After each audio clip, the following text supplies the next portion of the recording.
ایمو امامانو کې کوم مشهور مولا دی هغه انا مولا دی پنځو شکلو کې ظالمانو شهید کړ نن یو جوان ته راټول شوی خو بیا که سفر کې جنازه واخونی ته جنازه وا مولا جواد علیه السلام هغه جنازه هغه سفر حالت کې وشو خونی نه ډېر اوریا شو ځوانه کې د مسلمانانو صحابه کړل یو کله تفسیر سلمار دا مولا پسې منسوب دی چې سبا شپه دی یو روایت ذکر کوم یہ یو کاس راغلو مولا ته کسه دا تفسیر خداوند دی مار نډریدلو مار نه غبرایو مولا ته ورته کو سایل د سدبرخي لکه مار نه غبرایو ویلاو مولا ویلا مار ډریګه مار ویلا ویل مولا ویلا مار مؤمن د پاره خو شرط کسه د جوړې خو شرط د چې متقی وي چې وي پرهیزګار وي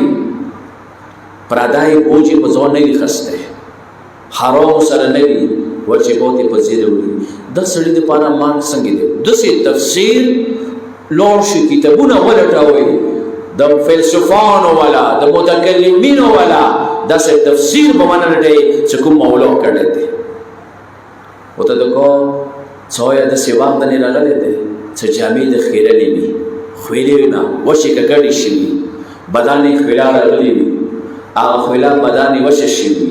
او بدن د سمیل بدبوئی سي او مولا د سیوا شو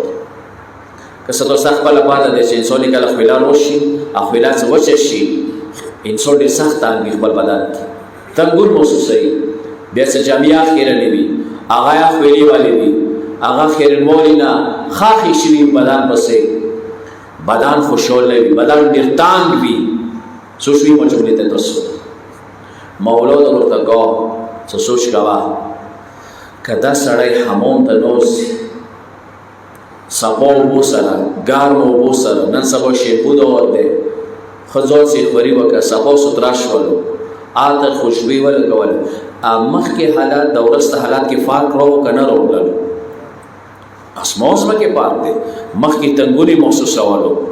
بوجي محسوس اولو خو باو د نراتلو زمکه نسي جویا نو ویلي دور تانګو هغه خوري واشینا ابدانې بدبوئی وا